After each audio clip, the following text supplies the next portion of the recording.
I want to first ask you about the owners' meetings. Mm-hmm. You were here the last 3 days. Yep. What's your biggest takeaway as you go back home from what happened the last 3 days here at the Breakers? I think the biggest takeaway is, well, a couple things. One, I'll break them down from the Bears standpoint. There is a really special relationship between Coach Johnson, Ryan, Poles, George, myself, all of our senior leaders. We did something this year. We brought a list of our, senior executives just to build relationships. But there's something special with our families to see our significant others spending time with each other. So I would say from a Bear standpoint, that's one of them. Also the curiosity and the relationships. That's one of the things that I really saw come to life, this week. Not only from team to team, but the Bears to the league. And a lot of our other partners, which is important. And I'd say from a league standpoint, what really came across is the power of the NFL brand, just the globalization. The leadership of Commissioner Goodell is transformative. And what's interesting about what he's done, every year is different.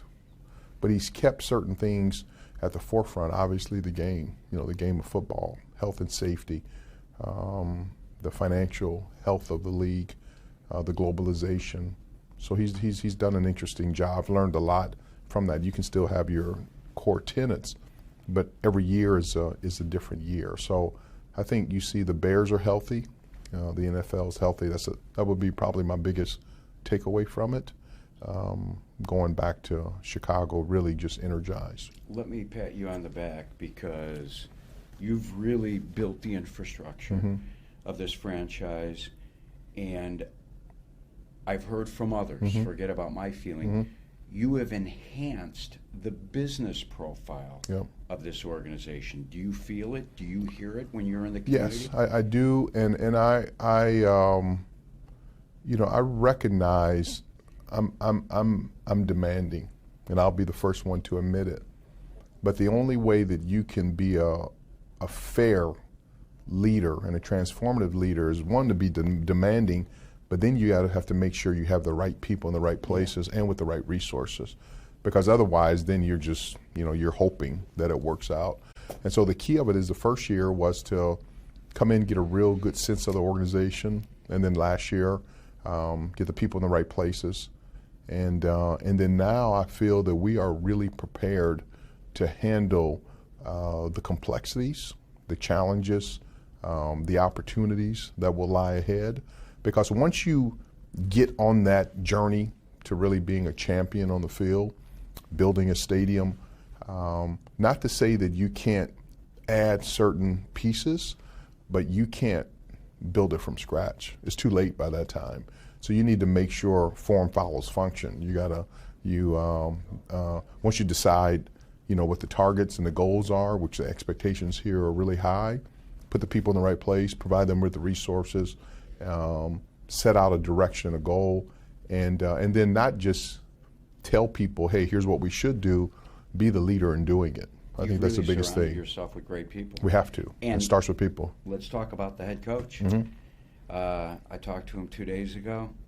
Kevin, he's jacked. Oh no, he referenced you, right? He knows. Ian Cunningham, right. Ryan Poles. I mean, he has fit in. He's special. I mean, that's what I said in that first 10 minutes of the interview of him. He's the person, because he really oozes what Chicago stands for. I mean, he's gritty. He's intense, grimy. He's intense. He's focused. He loves football. He's smart. He has a high IQ, but he's normal. And the thing of it is, it's the whole family. I mean, his wife Jessica, their kids. Like, he is a good person. And the same thing with Ryan, his wife Katie, and their kids.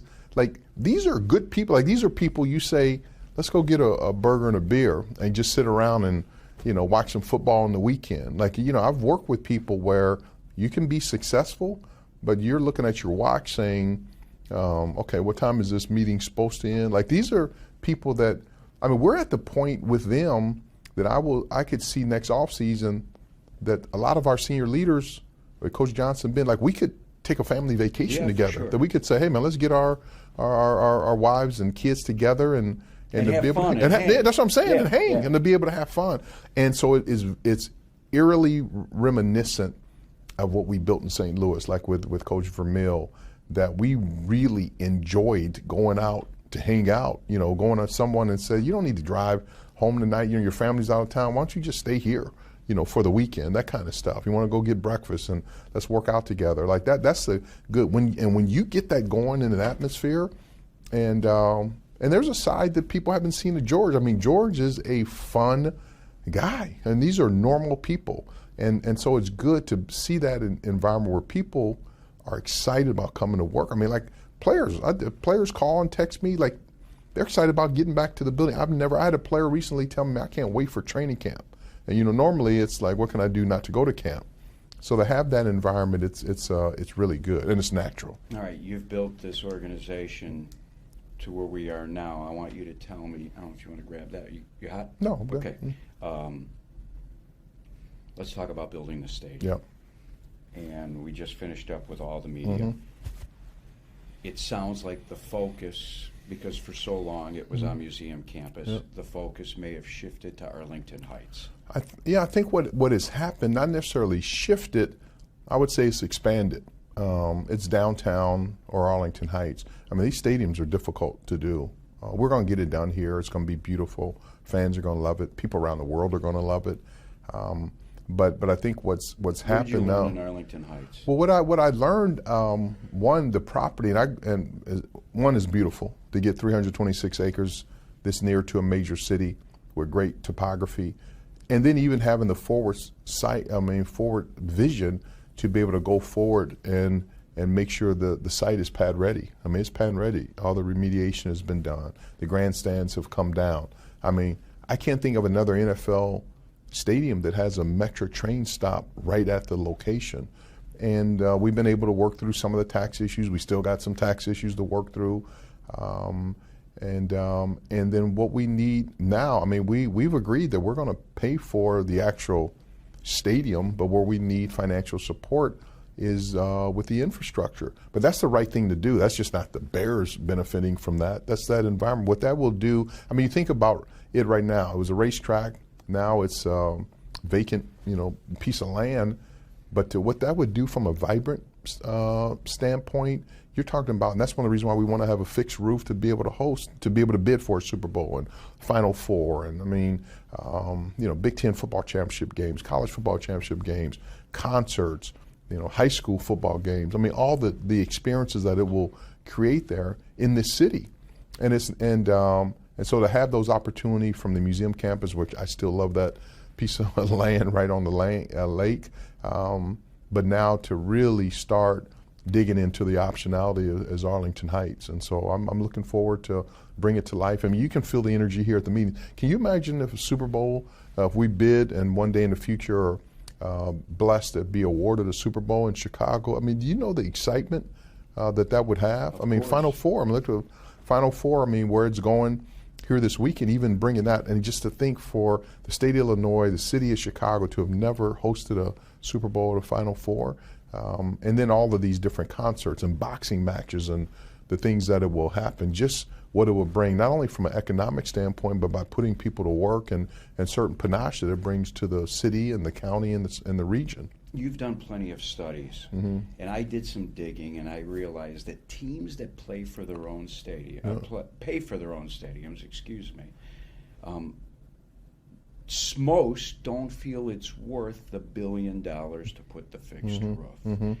Will this team still build a new stadium with a fixed roof? Yes, because it's important. Whether it's in the city or Arlington Yes, Heights. and because the reason why, what it does, it opens up the opportunity to bring in events. I mean, the world becomes your oyster.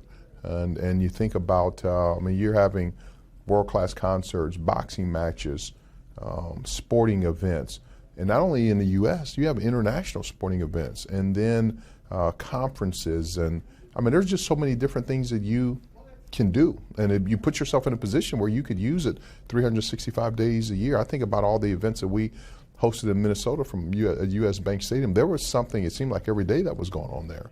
So yes, you have to do it from that standpoint. I know that no decision's been made, no final Yep. decision, but you've told me a number of times you live in the city. You Yes, love I the love the lakefront. city. Love it. Love it. It's Yeah. the most incredible Right. location, Right. arguably In the world. In the world. for a stadium. In the world. Would it hurt a little bit to not do it in the city and do it in Arlington Heights? And I get it, the Arlington Yeah. Heights land is beautiful. You know- but there's something. I live No, across yeah, from Soldier yeah, Field, so you know have about to sell it. me. I would just say I don't know if it would hurt. I would just think that it would provide us even with more opportunities because In Arlington Heights. in Arlington Heights, like if that happens, get it, I mean, right. if that happened, because people when they come to Chicago, they'll stay downtown, they'll take the train there. All the restaurants will still be active. I think so it's interesting. It's going to be interesting to how it how it will work out and. But we got a lot of work to do these next 3 to 6 months. I'm looking forward to leaning into it. Still shovel in the ground. Yes, 2025? yeah, we have to. We got to be moving around dirt. We have to, because again, with the financial markets where it is around the world and Tariffs, steel prices and right. tariffs and all these different kind of things, we need to be focused, and because then that's when the work begins. It's like on football. Okay, we got a world-class head coach, we got a world-class GM. We haven't played a game yet. And so the work begins right now. That's what's exciting about the players coming back. And once you get in a stadium approved and announced, that's when the work really, then it's 3 years of just us having to just battle through it. But the rewards are incredible. What's next? Lot is next. Football standpoint, players come back in the building this week. Get ready for the draft, get ready for the off season, stay healthy. Stadium. And then from a stadium standpoint, continue this dialogue with the city officials in Chicago and the city officials now in Arlington Heights, now that we have a new mayor. I would say that's next. Get the capital stack done, all the financing, work on the transportation studies, the feasibility studies, and communicate with the NFL to make sure everything is compliant from that standpoint. We got a lot going on. What have you learned about the private equity world potentially Yes. helping out Yeah. with the building of the stadium? I've had some meetings even here. It's just any time. I'm appreciative that the league has made it available.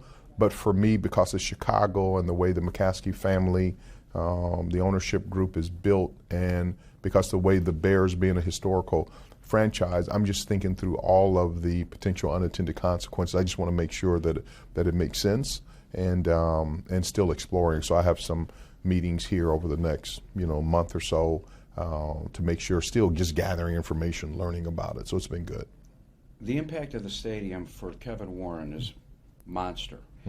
Will it define your legacy with this organization, or am I just being too extreme? I think people know that my focus is winning, world championships. I just want to be if whatever the legacy is, and I'm sure one day, 30 years from now, that I'll be thinking about it. I'm not thinking about it now. Is I want it to be where we are one of those franchises that people look and say, from a model standpoint, they win every year. They're in it every year. They're in and around it every year. And from that standpoint, they take care of their players, they take care of their people. They have a transformative stadium, and they're doing things. They're running this like a business like we've never seen before. And the bigger thing is that they've stayed consistent to what George Halas has built. What Miss McCaskey stood for. From an integrity standpoint, it resonates with the people of Chicago. And probably the greatest thing is that they had fun while doing it. That's where it comes down to. But my energy level is still high. I'm focused on my health and my wellness, and I plan on going at this probably for another 30 years, I would say. And if I ever retired, which my plan is not, probably by noon, my wife would be like, "You need to go do something else. Get out of the house." Get out of the house." So it's good. I'm fortunate, and that's why I'm working out every single day, trying to eat right and drink good wine and laugh but have fun. But this is a really good time to be around the Chicago Bears, and it's even a better time to be inside the Chicago Bears organization. So I'm grateful. And we were both blessed to have spent some time with Virginia McCaskey. Yes. That's what I said. I've said it before. I know she made such an impact. She impacted in my life so much. I think about her little chuckle and laugh, and she would always ask that poignant question at the right time. Think about her every day, and so I'm grateful. I'm grateful to this family. I love this family. I love these fans. This is the greatest city. Someone asked me the other day, you know, where are you going to make home? And I, even before I could even think it, I said, Chicago, this is my home. I'm not going anywhere. I'll be buried here in the state of Illinois, so Good. This is home. I love it here. Yeah, I As appreciate always. you. Thank you. I Always. Thank appreciate you. you. Appreciate it. Appreciate it, Thank buddy. you. All right.